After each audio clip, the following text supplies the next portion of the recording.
கர்த்தருடைய பரிசுத்த நாமம் மகிமைப்படுவதாக. இன்னைக்கு இப்போ இந்த மீட்டிங் நம்ம ஒவ்வொரு ஞாயிற்றுக்கிழமையும் மாலையில இருக்கக்கூடிய அந்த மீட்டிங்கை போல இருக்காது. நான் சொல்றது புரியுதுங்களா? ஒவ்வொரு வாரம் ஞாயிற்றுக்கிழமை நம்ம மாலையில வந்து என்ன பண்ணுவோம்? அன்றைய வசனத்தை நம்ம தியானிப்போம், நம்ம கற்றுக்கொள்வோம். கரெக்டா? ஆனால் இன்னைக்கு இந்த ஒரு வகுப்பு, ஓகேங்களா, உங்களுடைய உள்ளத்தை உடைக்கக்கூடியதாக. சரிங்களா? நம்ம ஒரு சில தகவல்களை கேட்கும் போது நம்மளுடைய உள்ளம் என்ன ஆகணும்? அது உடைக்கப்படணும். நான் சொல்றது புரியுதுங்களா?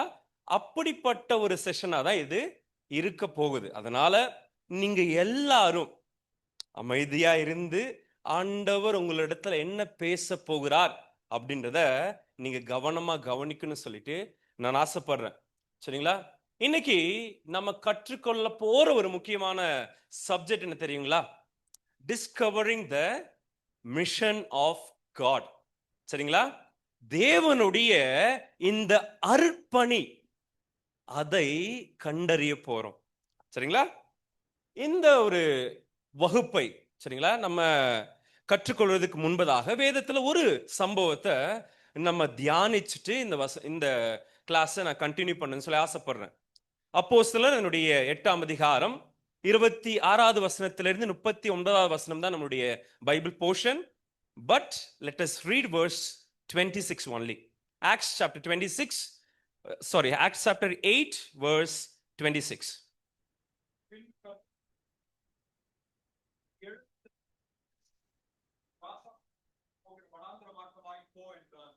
சரிங்களா? இந்த பிலிப்பு குறித்து நம்ம பார்க்கணும் அப்படின்னா உங்களுக்கு இங்க மேப் தெரியும் நான் நினைக்கிறேன். சரிங்களா? தெய்வமாகிய கர்த்தர் ஜெருசலேமிலிருந்து இந்த பிலிப்பை சமாரியா பட்டணத்திற்கு அனுப்புகிறார். சமாரியாவிலே தேவனுடைய வார்த்தையை அவர்களுக்கு கிறிஸ்துவை குறித்து பிரசங்கிக்கவும். இந்த 8ஆம் அதிகாரத்தை ஆரம்பத்திலிருந்து நீங்க வாசிச்சு பார்த்தீங்கன்னா உங்களுக்கு தெரியும், இந்த பிலிப்பு இயேசு கிறிஸ்துவை குறித்து பிரசங்கித்தான் அப்படின்னு சொல்லப்பட்டிருக்கு. அப்போ ஜெருசலேமில இருந்து தேவனாகிய கர்த்தர் சமாரிய தேசத்திற்கு அனுப்பியதற்கான நோக்கம் என்ன? தேவனை குறித்து, டு பிரீச் அபவுட் கிரைஸ்ட், இயேசு கிறிஸ்துவை குறித்து பிரசங்கிப்பதற்கு. அதனுடைய ஒரு விளைவாக சமாரிய பட்டணத்துல அநேக ஜனங்கள் என்ன பண்ணப்பட்டாங்க தெரியுமா? ரட்சிப்பின் அனுபவத்துல வந்தாங்க. இயேசு கிறிஸ்துவை தன்னுடைய சொந்த தெய்வமாக ஏற்றுக்கொண்டாங்க. இந்த சூழ்நிலையில தான் இந்த பிலிப்பு ஆண்டவர் என்ன தெரியுமா சொல்றாரு? பிலிப்பு, உனக்கு அடுத்த டாஸ்க் வந்துடுச்சு. சரிங்களா? உன்னை நான் ஜெருசலேமில் இருந்து சமாரியாக்கு போக சொன்னேன். அந்த இடத்துல நீ நிறைவேற்ற வேண்டிய ஊழியம் என்ன ஆயிடுச்சு? அது இட் ஹாஸ் பீன் ஃபுல்ஃபில். அதனால நீ என்ன பண்ண போற?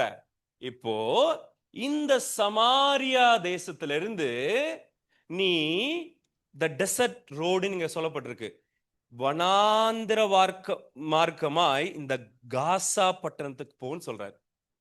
நான் சொல்றது புரியுதுங்களா? எங்க இருக்கிறார் இப்ப பிலிப்பு? சமாரியில இருக்கிறாரு. அப்போ சமாரியிலிருந்து மறுபடியும் ஜெருசலேம் வரணும். ஜெருசலேமிலிருந்து வனாந்திர மார்க்கமா இந்த காசா பட்டணத்துக்கு போகணும். காரணம் என்ன தெரியுமா? இங்க ஒரு நபர் வராரு. Let us read verse 27.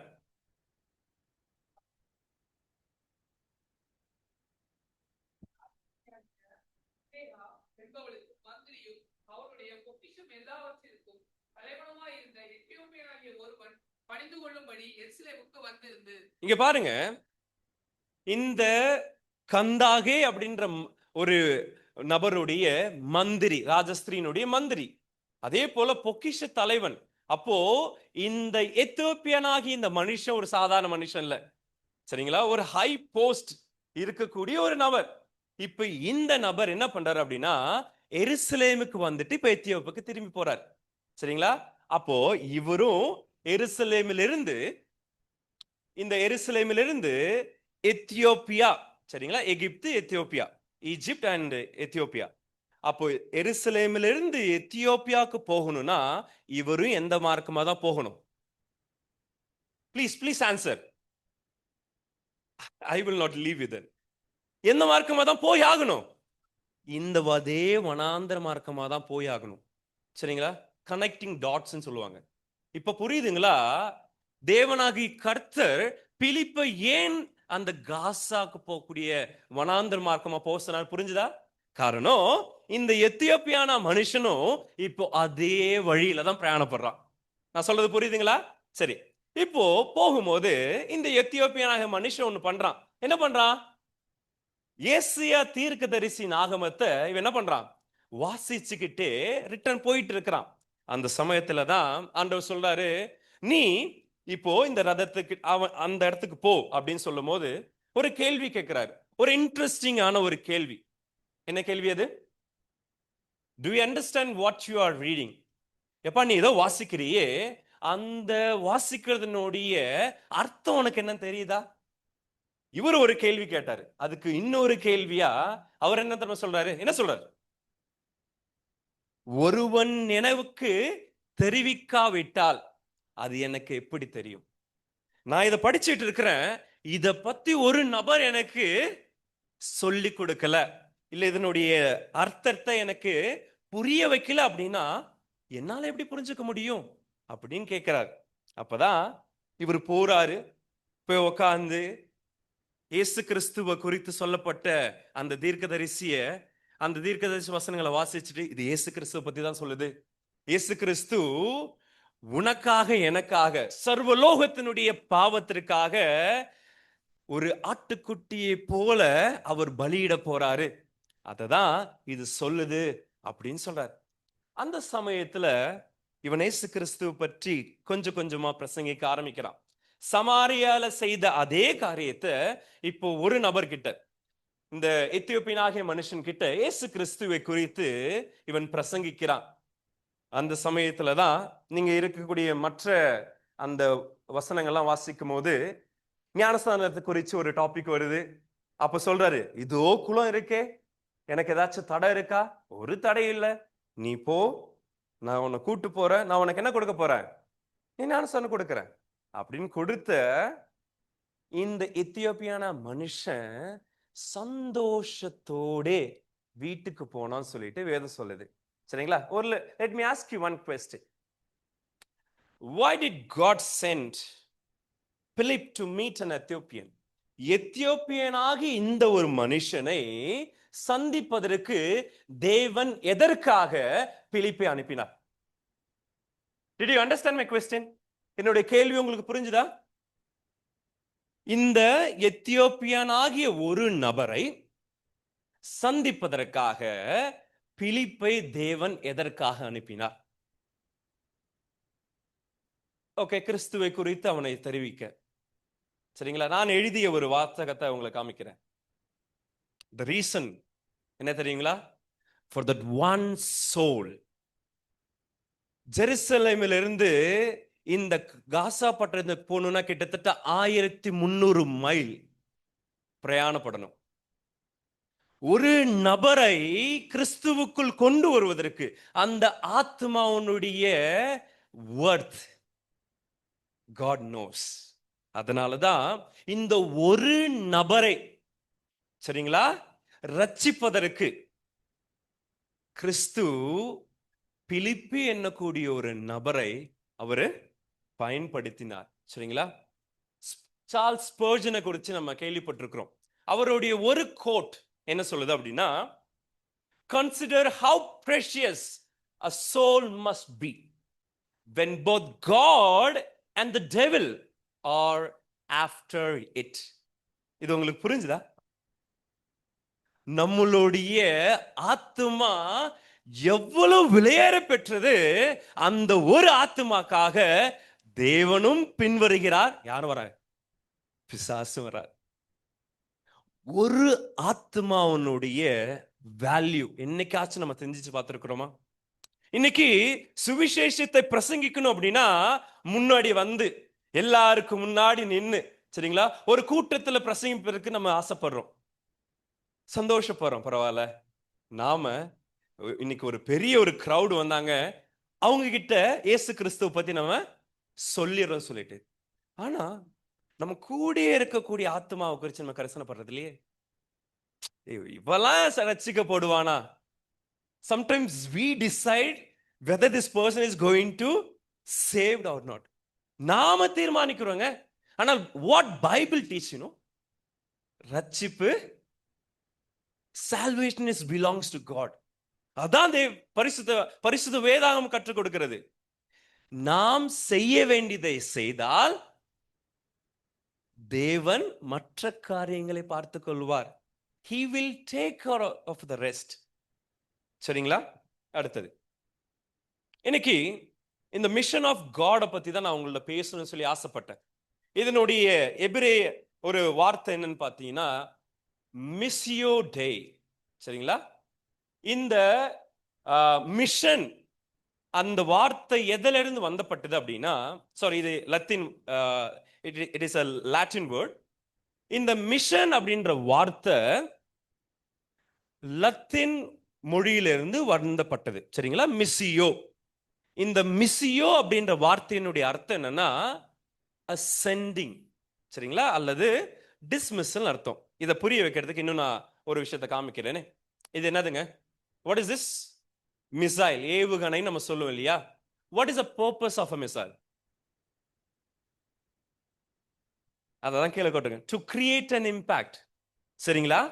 Missile அப்படின்னு சொல்லக்கூடியது ஒரு இடத்திலிருந்து மற்றொரு இடத்திலே ஒரு மிகப்பெரிய தாக்கத்தை ஏற்படுத்தும். நான் சொல்றது புரியுதுங்களா? அப்படி பரலோகத்திலிருந்து ஒருவர் வந்தார் இந்த உலகத்தில் ஒரு பெரிய தாக்கத்தை ஏற்படுத்த. அவர் யார்? அவர் யாருங்க? கிறிஸ்து. சரிங்களா? ஏசாயாவுடைய 6ஆம் அதிகாரம் 8வது வசனத்தை வாசிங்க. Isaiah chapter 6 verse 8. பின்பு யாரை நான் அனுப்புவேன், யார் நமது காரியமாய் போவான் என்று உரைக்கிற ஆண்டவருடைய சத்தத்தை கேட்டேன். அதற்கு நான்,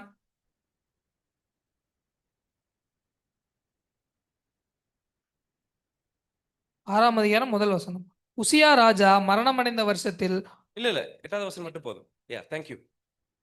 இப்போ என்னுடைய காரியமாக யாரு போவா அப்படின்னு ஒரு கேள்வி வரும்போது கிறிஸ்து என்ன பண்ணார் தெரியுங்களா?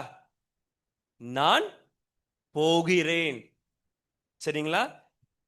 Christ took an initiative to come. சரிங்களா? பிலிப்பியர் 2ஆம் அதிகாரத்துல இயேசு கிறிஸ்து வந்ததனுடைய அவர் எப்படி வந்தார் அப்படின்னு சொல்லப்பட்டிருக்கு. சரிங்களா?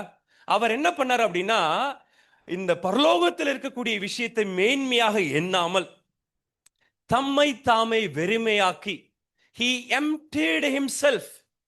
சரிங்களா? அடிமையின் ரூபம் எடுத்தார். நான் சொல்றது புரியுதுங்களா?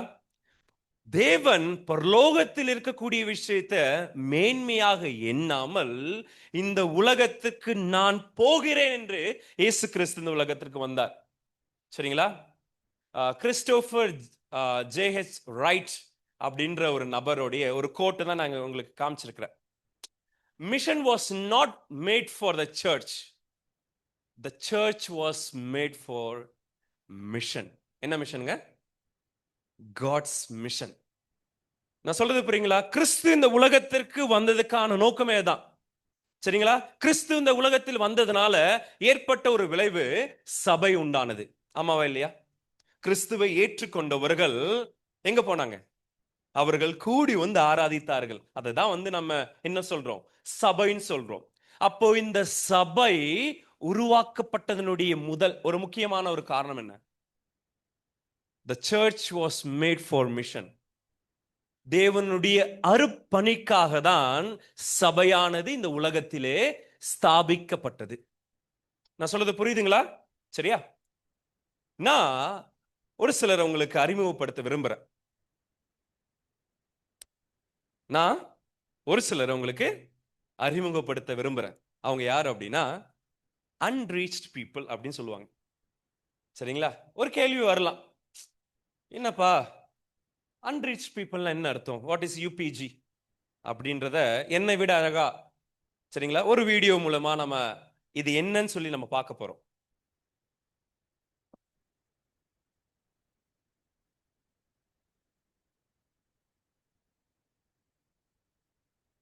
What is a UPG? UPG stands for Unreached People Group. But to understand what that means, we need to first talk about people groups. When Jesus told his followers, "Go and make disciples of all nations," the Greek words he used were ta ethne, meaning all ethnic groups or people groups. So, what is a people group? A people group is basically a group of individuals that have a common sense of history, language, beliefs, and identity. It is pretty much a group of people that considers us, and everyone else, them. While there are about 196 countries in the world today, there are over 16,000 distinct people groups. Let's look at Pakistan as an example. That is one nation going by our English word, but ethnically, Pakistan has over 400 distinct nations or people groups within its borders. Around 7,000 of those 16,000 total people groups are considered UPGs, or unreached people groups. A group is considered unreached if less than 2% of their population is evangelical Christian. That is, it has too few true believers to evangelize and disciple the rest of the people group. Almost 3 billion people fall into this category. Over 3,000 of those 7,000 unreached people groups are considered UPGs, or unengaged unreached people groups. These people groups have no churches, no believers, no missionaries, and no one actively focused on engaging them. 95% of all unreached people groups are located in the part of the world between 10 degrees latitude and 40 degrees latitude, stretching from North Africa to Southeast Asia. We call this the 1040 window.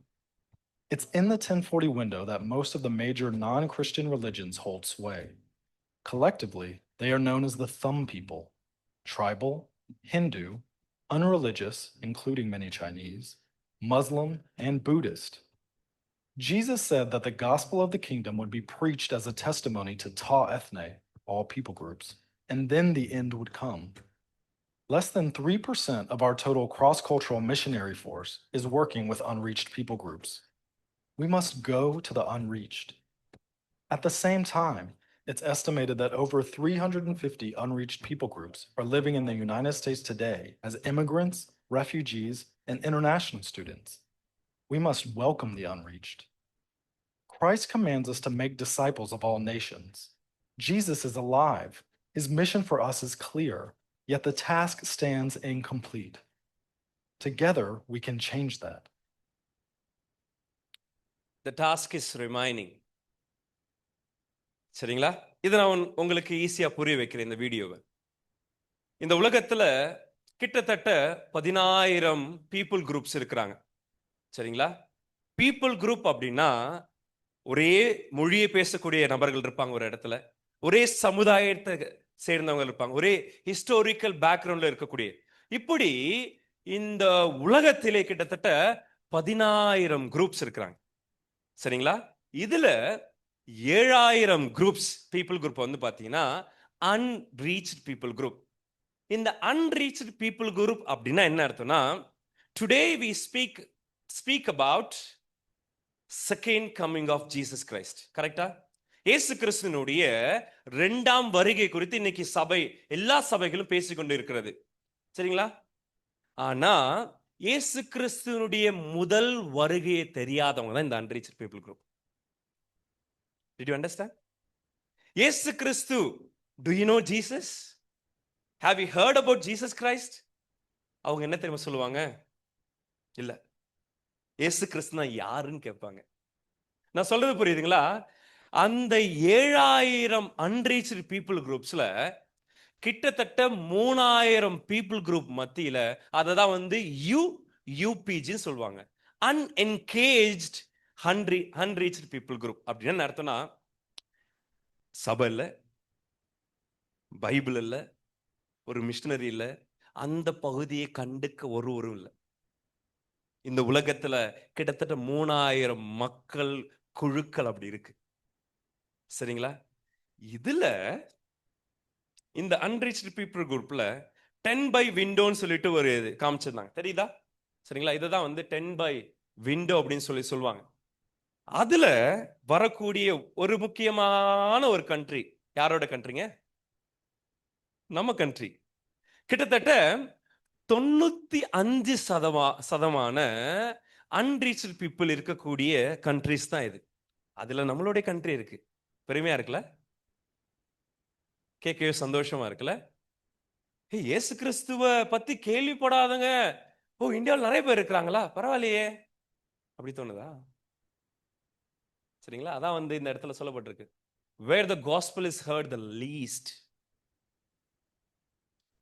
100க்கு 3% நபர்கள் தான் இந்த மாதிரி இடத்துக்கு போய் ஊழியம் பண்ணணும்னு சொல்லிட்டு ஆசைப்படுறவங்க. மீதி 97% நபர்கள் எங்க தெரியுமா சூஸ் பண்றாங்க? எதை தெரியுமா சூஸ் பண்றாங்க? நீங்க சொல்லுங்க பார்க்கலாம். 3% மட்டும்தான் இயேசு கிறிஸ்துவை பற்றி தெரியாத இடத்துக்கு போறாங்க அப்படின்னா, 97% நபர்கள் எங்க போறாங்க? எங்க என்கேஜ்டா இருக்காங்க? Where they have engaged? Already இயேசு கிறிஸ்துவை பற்றி தெரிந்த இடத்துல. சரிங்களா? நான் யாரையும் குறை சொல்லல. சரிங்களா? Needs R everywhere, that is true.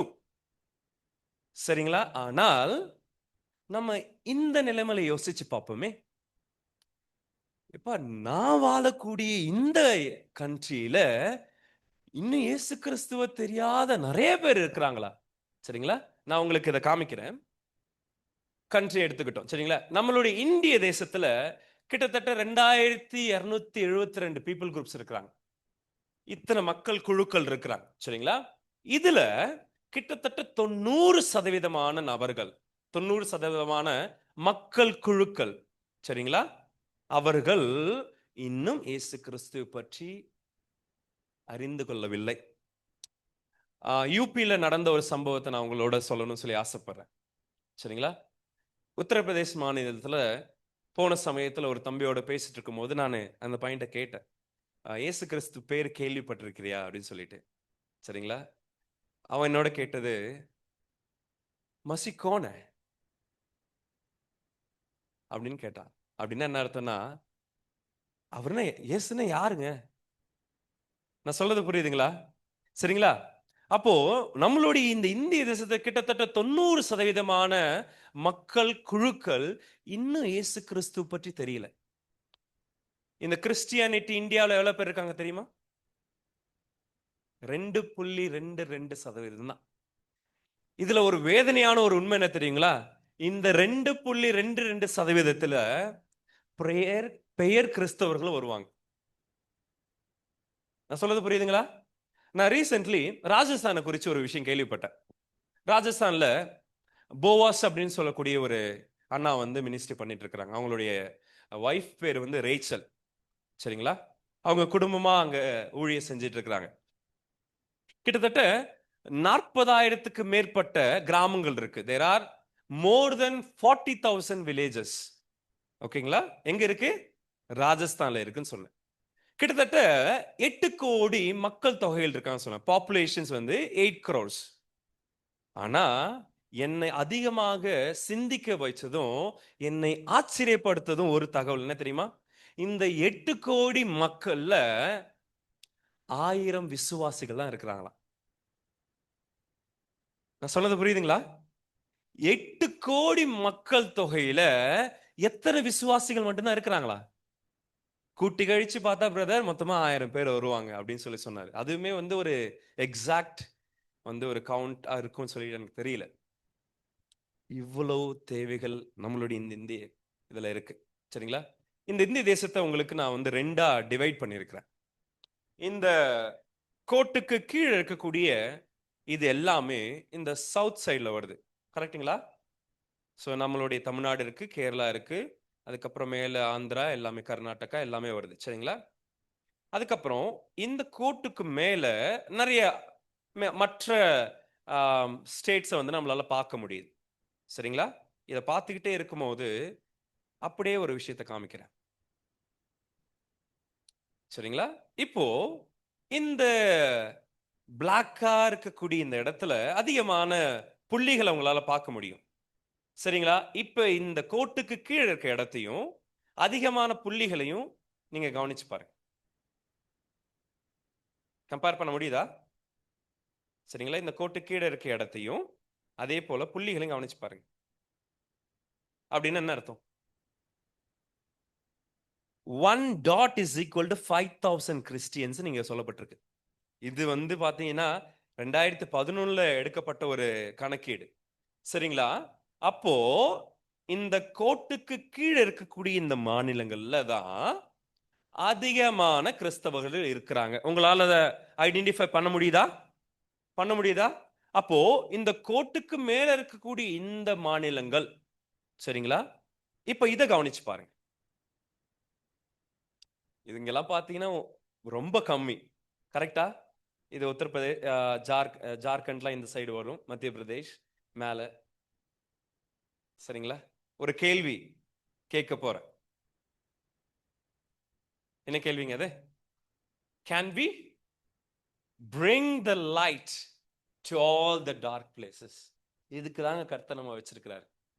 நான் சொல்றது புரியுதுங்களா? சுவிசேஷம் எல்லா இடங்கள்லயும் பரவ வேண்டும் அப்படின்னு சொல்லி நம்ம சொன்னா நம்ம இந்த இடத்துக்கு போகணும். இந்த அன்ரீச்சட் பீப்புளை குறிச்சு பைபிள்ல ஒரு வசனம் இருக்கு, தெரியுமா? இப்படி யோசிச்சு பார்த்திருக்கீங்களா? வாசிக்கலாமே. ரோமர் 10ஆம் அதிகாரம் 14வது வசனமும் 15வது வசனமும். Romans chapter 10 verses 14 and 15. அவரை விசுவாசியாதவர்கள் எப்படி அவரை தொழுது கொள்வார்கள்? அவரை குறித்து கேள்விப்படாதவர்கள் எப்படி விசுவாசிப்பார்கள்? பிரசங்கிக்கிறவன் இல்லாவிட்டால் எப்படி கேள்விப்படுவார்கள்? அனுப்பப்படாவிட்டால் எப்படி பிரசங்கிப்பார்கள்? சமாதானத்தை கூறி நற்காரியங்களை சுவிசேஷமாய் அறிவிக்கிறவர்களுடைய பாதங்கள் எவ்வளவு அழகானவைகள் என்று எழுதியிருக்கிறதே. இந்த வசனத்தை மேபி நிறைய டைம் நீங்க வாசிச்சிருக்கலாம். சரிங்களா? இந்த வசனத்துல சொல்லப்பட்ட விஷயத்த இப்ப பேக்வேர்ட்ஸ்ல நான் சொல்றேனே. அனுப்பப்படாவிட்டால் எப்படி பிரசங்கிப்பார்கள்? அப்போ பிரசங்கம் பண்ணணும் அப்படின்னா முதலாவது நடக்கக்கூடிய விஷயம் என்னது? அனுப்பப்படணும். சரிங்களா? அடுத்தது, பிரசங்கிக்கிறவன் இல்லாவிட்டால் எப்படி கேள்விப்படுவார்கள்? அப்போ ஒருவன் அனுப்பப்படணும், அதுக்கப்புறம் அவன் பிரசங்கிக்கணும். அப்பதான் அவங்களால கேள்விப்பட முடியும். அவரை குறித்து கேள்விப்படாதவர்கள் எப்படி விசுவாசிப்பார்கள்? அப்போ இந்த கிறிஸ்துவை குறித்து அறியாத ஜனங்கள் மத்தியில முதல் ஸ்டெப் என்னதுங்க? அனுப்பப்படணும். இரண்டாவது ஸ்டெப் என்னதுங்க? பிரசங்கிக்கப்படணும். பிரசங்கிக்கப்பட்டு கேள்விப்படும் போது மட்டும்தான் அவனால என்ன பண்ண முடியும்? விசுவாசிக்க முடியும். இதே வசனத்தை குறிச்சுதான் ஆண்டவர் என்னோட கோயம்புத்தூர்ல நான் இருக்கும் போது, சரிங்களா, 2018 ஜூலை 29 இதே வசனத்தை குறித்து ஆண்டவர் என்னோட பேசினார். அப்பதான் இப்படிப்பட்ட அன்ரீச்ட் பீப்புள்லாம் நிறைய பேர் இருக்கிறாங்களேன்னு சொல்லி கேள்விப்பட்டேன்னா என்னுடைய லைஃப இவர்கள் மத்தியில போய் அவருக்காக ஊழியம் செய்யணும்னு சொல்லி நான் ஒப்பு கொடுத்தேன். சரிங்களா?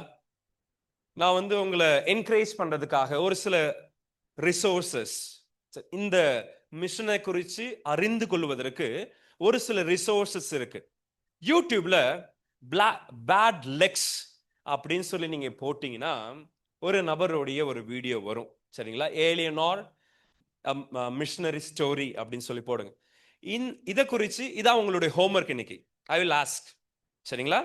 இன்னைக்கு வீட்டுக்கு போன உடனே ஒரு 22 மினிட்ஸ் வீடியோ தான் இது. ஓகேங்களா? போய் பாருங்க. இந்த வீடியோ பத்தி ஒரு ட்ரைலர் மட்டும் உங்களுக்கு நான் இப்ப ஷோ பண்றேன்.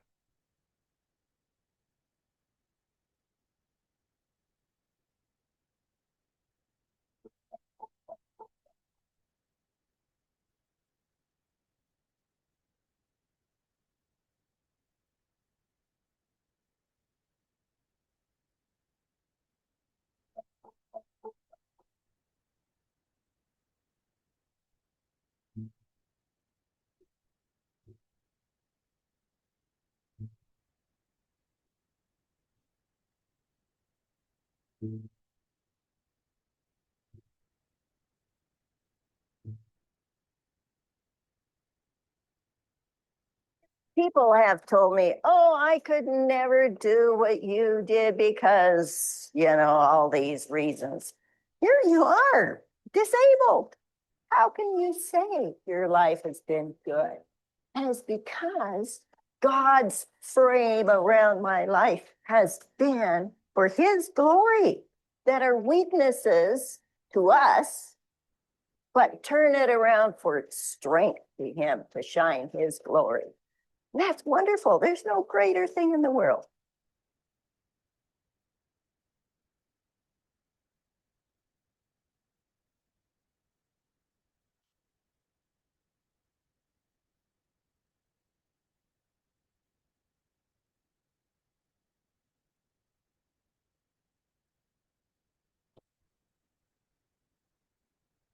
ஒரு சின்ன இன்ட்ரோடக்ஷன் மட்டும் இவங்களை பத்தி நான் சொல்றேன். மித்ததெல்லாம் நீங்க தான் போய் தெரிஞ்சுக்கணும். சரியா?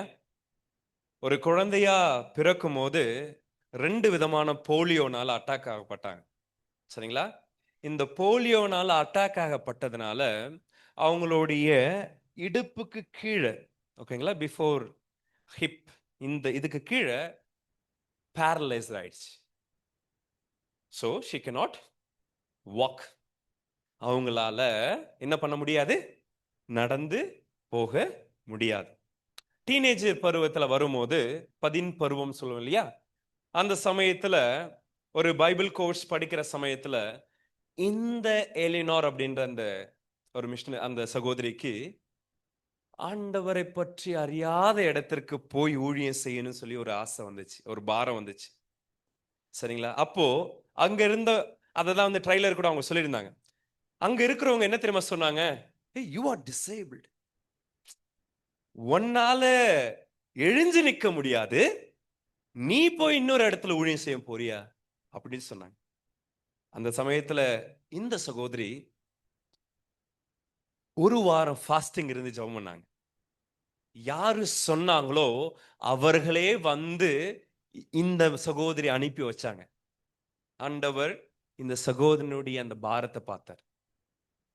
சரிங்களா? கைகளையும் கால்களையும் தந்தவர் யாருங்க? Please please. நமக்கு கைகளையும் கால்களையும் எல்லா உறுப்புகளையும் கொடுத்தவர் யார்? ஆண்டவர், தேவனாகிய கர்த்தர். ஆமாவா இல்லையா? அப்போ இந்த சகோதரியோட வாழ்க்கையில இப்படிதான் இருக்கு, இதுதான் சூழ்நிலை அப்படின்னா மற்ற விஷயத்தையும் ஆண்டவர் பார்த்து பாரு. அந்த ஒரு நம்பிக்கை தான் இந்த சகோதரிக்கு இருந்துச்சு. சரிங்களா? இவங்க போனாங்க, போய் என்ன ஒரு மாற்றத்தை ஏற்படுத்தினாங்கன்னு சொல்லிட்டு இந்த வீடியோல நீங்க போய் பார்க்கணும்னு சொல்லி நான் ஆசைப்படுறேன். சரிங்களா? யாரு சொன்னாங்களோ, யாரு உன்னால எழுஞ்சு நடக்க முடியாதே, நீ போய் எப்படி ஊழியம் செய்ய முடியும்னு யாரு சொன்னாங்களோ அவர்கள் முன்னாடி ஒரு பெரிய மாற்றத்தை ஏற்படுத்தின சகோதரி தான் இவங்க. நான் சொல்லது புரியுதுங்களா? நான் இந்த வீடியோ முறை பார்க்கும்போது நான் என்ன பார்த்தேன்? ஆண்டவர் எனக்கு நல்ல கைகளை கொடுத்திருக்கிறாரு, நல்ல கால்களை கொடுத்திருக்கிறாரு, பேசக்கூடிய அந்த கொடுத்திருக்கிறாரு, பேச்சு திறமையை கொடுத்திருக்கிறாரு. நான் அவருக்காக என்ன செய்யறேன்? What I'm doing for Christ. எல்லாமே நல்லா இருக்கே, எல்லாம் நல்லா போயிட்டு இருக்கே, இன்ஜின் நல்லா இருக்கே. But what I'm doing for? நான் அவருக்காக என்ன செய்கிறேன்? அவருக்காக ஓடணும் சொல்லி நான் என்னுடைய இளம் வயசுல நான் தீர்மானம் எடுத்தேன். ஓடக்கூடிய வயசுல தான் ஆண்டவருக்காக அதிகமான விஷயத்தை நம்மளால செய்ய முடியும். கடைசி நாட்களில் ஐயோ நான் ஓடக்கூடிய நாட்களை செய்ய முடியாம போயிடுச்சுன்னு சொல்லி வருத்தப்பட்ட நிறைய சகோதரமாருக்கு இருக்கிறாங்க. எனக்கு தெரிஞ்ச ஒரு சில அங்கிள் இருக்கிறாங்க. அவங்க என்னோட ஷேர் பண்ணும்போது, கார்த்திக், இப்ப எனக்கு வருத்தமா இருக்குப்பா, முன்ன மாதிரிலாம் இப்ப என்னால வந்து எழுஞ்சு போக முடியல. ஆண்டவர் அந்த நேரத்துல அதிகமான ஆரோக்கியத்தை தந்தாரு, ஆனால் அந்த நாள்ல நான் அவருக்காக பயன்படல, ஆனா இன்னைக்கு ஏதோ செய்யணும்னு சொல்லி ஆசைப்படுறேன் அப்படின்னு சொல்லிட்டு வருத்தப்படுறாரு. சரிங்களா? நீங்க ஆண்டவருக்காக இப்போ என்ன செய்ய போறீங்க? சரிங்களா? ஒரு ரிசோர்ஸ் நான் உங்களுக்கு காமிச்சிருக்கிறேன், அதுதான் வந்து இந்த பேட் லெக்ஸ் அப்படின்ற ஒரு வீடியோ. 2வது, இந்த மிஷனை குறித்து அதிகமாக அறிந்து கொள்வதற்கு ஜோஷுவா ப்ராஜெக்ட்னு சொல்லிட்டு ஒரு வெப்சைட் இருக்கு. சரிங்களா? இந்த ஜோஷுவா ப்ராஜெக்ட் நீங்க கூகுள்ல சர்ச் பண்ணும்போது இந்த அன்ரீச்டு பீப்புளை குறித்து அதிகமான தகவல்கள் உங்களுக்கு கிடைக்கும். அடுத்தது குளோபல் ஃப்ரான்டியர் மிஷன்ஸ் அப்படின்ற ஒரு யூடியூப் சேனல் இருக்கு. இந்த யூடியூப் சேனல்ல நிறைய மொழிகளில, சரிங்களா, இங்கிலீஷ்ல தான் அதிகமான வீடியோக்கள் இருக்கு. மற்ற மொழிகள்ல நான் ரீசெண்டா பார்க்கும்போது ஒரு பெங்காலி மொழியில கூட அவங்க ஒரு சில வீடியோ பண்ணியிருக்கிறாங்க. சரிங்களா? நீங்க இந்த இந்த வெப்சைட், இந்த சேனலை நீங்க விசிட் பண்ணலாம். சரிங்களா? அடுத்தது ஒரு கோர்ஸ் இருக்கு. இந்த கோர்ஸ் கைரோஸ் அப்படின்னு சொல்லுவாங்க. ஐ ஹாவ் ஸ்டடிட், நான் இந்த கோர்ஸை படிச்சிருக்கிறேன். இந்த கோர்ஸ் படிக்கும் போது நம்மளுடைய பெர்ஸ்பெக்டிவே மாறுங்க. சரிங்களா? இந்த மிஷனை குறித்ததான பெர்ஸ்பெக்டிவே நமக்கு மாறும். நம்ம என்ன தெரியாம நினைச்சுக்கிட்டோம், ஒரு வட்டத்தை போட்டுட்டு இந்த வட்டத்துக்குள்ள மட்டும்தான் ஆண்டவரால செயல்பட முடியும் நம்ம நினைச்சுக்கிட்டோம். சரிங்களா? அவரு அன்லிமிட்டெட் காடுங்க. அவருக்கு எந்த ஒரு லிமிட்டேஷனுமே கிடையாது. நான் சொல்றது புரியுதுங்களா? நான் கேரளாவுக்கு போன சமயத்துல அங்க ஒரு ட்ரைபல் கம்யூனிட்டி பீப்புளை நான் சந்திச்சேன். அவர்களுடைய மொழியில வேதாகமத்தை மொழியாக்கம் செய்வதற்காக, டிரான்ஸ்லேட் பண்ணுவதற்காக ஒரு குழு வந்தாங்க. கிட்டத்தட்ட they took 10 years to translate new testament. நான் சொல்றது புரியுங்களா? நியூ டெஸ்டமெண்ட்ஸ்ல இருக்கக்கூடிய அந்த நிருபங்களை மட்டும் அவர்கள் மொழியில மொழியாக்கம் செய்வதற்கு அவர்களுக்கு 10 வருஷம் காலம் ஏற்பட்டுச்சு. சரிங்களா? இப்போ அந்த டெடிகேஷன் ப்ரோக்ராம்லாம் நடந்துச்சு. இந்த பைபிளை அவர்கள் மொழியில மொழியாக்கப்பட்ட அந்த பைபிளை எடுத்து அவங்க வாசிக்கும் போது அவங்க சொன்ன ஸ்டேட்மெண்ட் என்ன பாதிச்சது. அதனாலதான் சொன்னேன், நம்ம கேட்கக்கூடிய தகவல்கள் நம்மை பாதிக்கும், நம்மளுடைய இருதயத்தை அது உடைக்கும். சரிங்களா? அவங்க என்ன தெரியுமா சொன்னாங்க? எங்க தெய்வம் எங்க மொழியில பேசுறாரு. நான் சொல்றது புரியுதுங்களா? நான் இதுவரைக்கும் இவரை பத்தி கேள்விப்பட்டிருக்கிறோம், ஆனால் எங்கள் மொழியில நாங்க படிக்கும் போது, வாசிக்கும் போது எங்களுக்கு தோணிய ஒரு காரியம், இவர் எங்கள் தெய்வம் எங்களுடைய மொழியில பேசுறாரு சொல்லிட்டு. நான் சொல்றது புரியுதுங்களா? இந்த நம்மளுடைய கண்ணோட்டம் மாறுவதற்கு ஒரு உதவியா இருக்கும் இந்த ஒரு கோர்ஸ். இந்த கோர்ஸ் படிக்கணும்னு ஆசைப்படுறவங்க யூ கேன் கான்டாக்ட் மீ.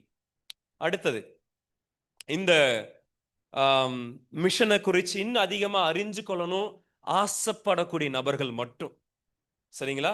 எனக்கு ஊழியம் பாரம் இருக்கு, நான் ஆண்டவருக்காக ஏதாவது செய்யணும் சொல்லி விருப்பப்படுறேன் அப்படின்னு சொல்லக்கூடிய சகோதர சகோதரிகளுக்கு மட்டும் கண்டக்ட் பண்ண போற ஒரு கேம்ப், ஊழிய தரிசன முகாம், மிஷன் கான்ஃபரன்ஸ். இன்னைக்கு பார்க்கக்கூடிய கார்த்தியினுடைய வாழ்க்கையில ஏற்பட்ட மாற்றங்கள், அதற்கு காரணமா அமைந்தது இந்த மிஷன் கான்ஃபரன்ஸ். 2018 சென்னையில வச்சு ஜேக்கப் கார்டன்ல வச்சு நடைபெற்ற மிஷன் கான்ஃபரன்ஸ் தான் என்னோட வாழ்க்கையினுடைய ஒரு திருப்பு முனை. நான் சொல்றது புரியுதுங்களா? ஊழியத்திற்கு விருப்பமான சகோதர சகோதரிகள், ஆகஸ்ட் மாசத்துல 14, 15, 16 அந்த 3 தேதியில குற்றாலம் கேம்ப் சைட்ல வச்சு இந்த முகாம் இருக்கிறது. விருப்பமுள்ளவர்கள் சபையாருக்கு நீங்க தெரிவிங்க. நிச்சயமா ஆண்டவர் உங்களோட பேசுவார். இதே ஒரு வசனத்தை தான் என்னோட சகோதரர் மூர்த்தி சொன்னார். Karthi, you go and attend this meeting, you go and attend this mission conference, God will definitely speak to you. அது உண்மை. இந்த மிஷன் கான்ஃபரன்ஸ்ல கர்த்தர் என்னோடு பேசினார். யார் போவார் என்று என்னோடு ஆண்டவர் கேட்ட சமயத்துல, ஆண்டவரே நான் போகிறேன் என்று முன் வந்து ஆண்டவருக்காக நான் ஒப்பு கொடுத்தேன். சரிங்களா? இந்த மிஷன்ஸ்ல நான் எப்படி வந்து பார்ட்டிசிபேட் பண்றது? சரிங்களா? how can I participate in missions? 3 நிலைமைகள் இருக்குங்க. இவர்களுக்காக ஜெபிக்கலாம். இயேசு கிறிஸ்துவை குறித்து கேள்விப்படாத நபர்களுக்காக நீங்க என்ன பண்ணலாம்? ஜெபிக்கலாம். ஜெபம் பண்ணாது ஒரு இம்பாக்ட கிரியேட் பண்ணுமா பிரதர் அப்படி நீங்க கேட்டீங்கன்னா, yes, definitely it can create an impact. ஒரு உதாரணத்தை சொல்லட்டுமா? Let me give you an example. பெங்களூர்ல ஒரு சகோதரர், சரிங்களா, மகாராஷ்டிரா இருக்கக்கூடிய ஒரு குறிப்பிட்ட ட்ரைபல் கம்யூனிட்டிக்காக ஜெபித்து இந்த அண்ணன் ஒரு மிஷனரியாக பெங்களூர்ல இருந்து மகாராஷ்டிராக்கு போறார். சரிங்களா? போய் அந்த ட்ரைபல் மக்கள் மத்தியில ஊழியம் செய்து அவர்கள் மொழிகளிலே இந்த வேதாகமத்தை அந்த அண்ணன் என்ன பண்றாரு அப்படின்னா டிரான்ஸ்லேட் பண்றார். டிரான்ஸ்லேட் பண்ண சமயத்துல இந்த வேதாகமத்தினுடைய டெடிகேஷன், சரிங்களா, அந்த சமயத்துல ஒரு பாட்டிமா வந்தாங்க. என்னுடைய மொழியில வேதாகமம் மொழிபெயர்க்கப்படணும்னு சொல்லிட்டு நான் கிட்டத்தட்ட 35 வருஷமா நான் ஜெபம் பண்ணேன்னு சொல்லி அவங்க சொன்னாங்க. சரிங்களா, இந்த ஆன்டியோட ஜெபம் பண்ண ஆரம்பிச்ச வருஷமும் இந்த அண்ணன் ரட்சிக்கப்பட்ட வருஷம் ஒண்ணு. நான் சொல்றது புரியுதுங்களா? நான் அதனால காலையில சொன்ன கோஇன்சிடென்ஸ்னு ஒன்று இல்ல. ஆண்டவர் அவருடைய திட்டத்தின் படிதான் எல்லா விஷயத்தையும் இயக்கிக்கிட்டு இருக்கிறார். சரிங்களா? அப்போ இந்த அண்ணன் ரட்சிக்கப்பட்ட வருஷமும் இந்த அம்மா ஜெபிக்க ஆரம்பிக்கப்பட்ட வருஷமும் ஒன்னா இருப்பதற்கான காரணம், பல வருஷத்துக்கு அப்புறம் இந்த அண்ணனை கொண்டு ஆண்டவர் அந்த இடத்துல ஒரு பெரிய விஷயத்தை செய்ய இதற்கு காரணமா இருந்தது ஜெபம்தான். நான் சொல்றது புரியுதுங்களா? ரெண்டாவது, நீங்கள் கொடுத்து உதவி செய்யலாம். நான் சொல்றது புரியுதுங்களா? நான் இந்த மிஷனுக்காக என்ன பண்ண முடியும்? ஜெபிக்க முடியும். ஜெபித்து நான் ஒரு ஜெப பங்காளனாக இருக்க முடியும். அடுத்தது, கொடுத்து அதுல நம்மளால அவங்கள சப்போர்ட் பண்ண முடியும். அடுத்தது என்னங்க? போகணும். சரிங்களா? இந்த மூணுத்துல ஒன்னாச்சும் கண்டிப்பா உங்களால செய்ய முடியும். அட்லீஸ்ட் என்ன பண்ண முடியும்? அவர்களுக்காக ஜெபிக்க முடியும். அட்லீஸ்ட் கொடுக்க முடியும். அடுத்தது போகணும். சரிங்களா? ஆண்டவர் உங்க வாழ்க்கையில வச்சிருக்கிற திட்டம் வேறையா இருக்கலாம். சரிங்களா?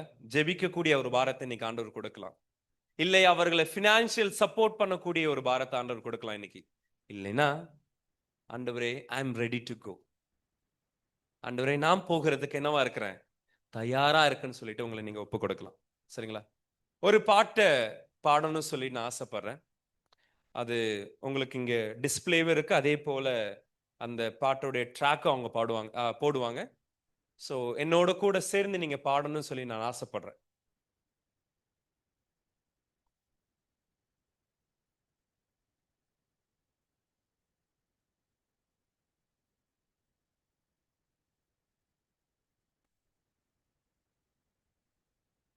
இந்த பாட்டு யாராச்சும் கேட்டிருக்கீங்களா?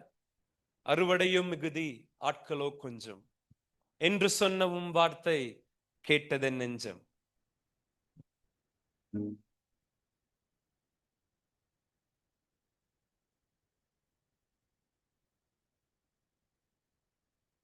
அறுவடையோ மிகுதி ஆட்களோ கொஞ்சம் என்று சொன்னவும் வார்த்தை கேட்டதென் நெஞ்சம்.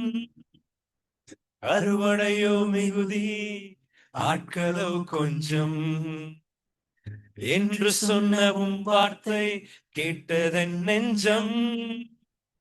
உமக்காக செல்ல நான் என்னை தந்தேனே, நீர் என்னோடு இருப்பீர் என்ற வாக்கை நம்பியே நான் போகிறேன். நான் போகிறேன். நான் போகிறேன். நான் போகிறேன். என்னை அனுப்பும். என்னை அனுப்பும்.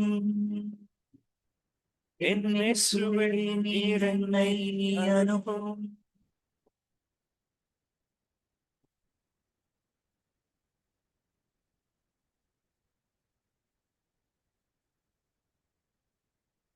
என் முன்னே காணும் வேலை அது பெரியதே, நீர் என்னோடு இருப்பீர் என்றால் அது சுலபமே. என் முன்னே காணும் வேலை அது பெரியதே, நீ என்னோடு இருப்பீர் என்றால் அது சுலபமே. என்னால் கூடாதது உம்மால் கூடும், நீர் காட்டும் பாதையில் நடந்து என்றும் நான் போகிறேன், நான் போகிறேன், நான் போகிறேன்,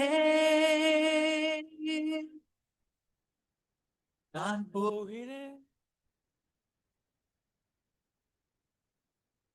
எல்லாரும் சேர்ந்து வாசிக்கலாமா? 1 2 3 கோ. அறுவடையோ மிகுதி, ஆட்களோ கொஞ்சம் என்று சொன்ன வார்த்தை கேட்டதன் நெஞ்சம். உமக்காக செல்ல நான் என்னை தந்தேனே, நீர் என்னோடு இருப்பீர் என்ற வாக்கை நம்பியே நான் போகிறேன். இப்படி எடுத்த நிறைய பேருடைய வாழ்க்கையை ஆண்டவர் கனப்படுத்திருக்கிறார். ஏன்னா அவர்கள் யாருக்காக ஊழியம் செய்வதற்கு முன் வந்தாங்க? யாருக்காக? தேவனுக்காக. சரிங்களா? ஒருவன் ஊழியம் செய்வானானால் அவனை பிதாவானவர் என்ன பண்றாரா? கனப்படுத்துறான்னு சொல்லி வாசிக்கிறோம். சரிங்களா? அதனால இன்னைக்கு நம்ம தேவனுடைய இந்த அர்ப்பணியை குறித்து கேட்டிருக்கோம். கேட்ட நீங்க இந்த மூணுத்துல ஏதாவது ஒரு பங்காளர்களாக இருக்கணும்னு சொல்லி நான் ஆசைப்படுறேன். ஜெபியுங்க, கொடுத்து உதவுங்க, இல்ல போங்க. நிச்சயமாக நீங்க எடுக்கக்கூடிய தீர்மானத்தை ஆண்டவர் கனப்படுத்துவார். அதுல எந்த ஒரு மாற்றமுமே இல்லை. சரிங்களா? கண்களை மூடலாமா? கண்களை மூடலாமா? ஆண்டவர் உங்களோட பேசியிருப்பார் நான் சொல்லி நம்புறேன். அவங்கள ஒப்பு கொடுங்க.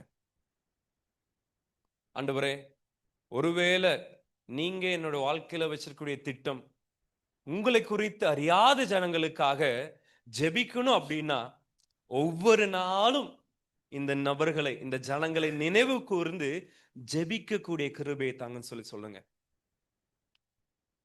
ஒருவேளை ஆண்டவரே, இப்படி உமக்காக சென்ற நபர்களுக்கு ஏதோ என்னால் முடிந்த ஒரு விஷயத்தை கொடுத்து உதவணும் சொல்லி நீங்க என் மேல ஒரு நோக்கத்தை வச்சிருக்கீங்க சொன்னீங்கன்னா, அதுக்கு நான் ரெடி ஆண்டவரே. ஒவ்வொரு மாதமும் ஒரு சகோதரரை நான் அவருக்கு உதவி செய்ய, ஊழியத்துல எனக்கு உதவி செய்யுங்க. இல்ல ஆண்டவரே, இந்த கனமான ஊழியத்தை செய்வதற்கு நீங்க என்ன அழைக்கிறீங்க அப்படின்னா, ஆண்டவரே நான் அதற்கு ஒப்பு கொடுக்க அப்படின்னு சொல்லி சொல்லலாமா? இந்த மூணுல ஏதாவது ஒரு விஷயத்தை நீங்க இன்னைக்கு டிசைட் பண்ணிட்டு போன்னு சொல்லி நான் ஆசைப்படுறேன். நம்மளுடைய தீர்மானங்களை கர்த்தர் கவனிக்கிறார். நாம் எந்த தீர்மானம் எடுத்தாலும் அதை கர்த்தர் கனப்படுத்துகிறார்.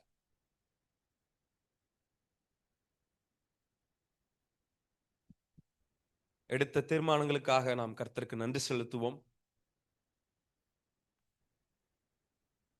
தந்திருக்கக்கூடிய இந்த ஒரே ஒரு வாழ்க்கையை கிறிஸ்துவுக்காக நாம் பயன்படுத்துவோம்.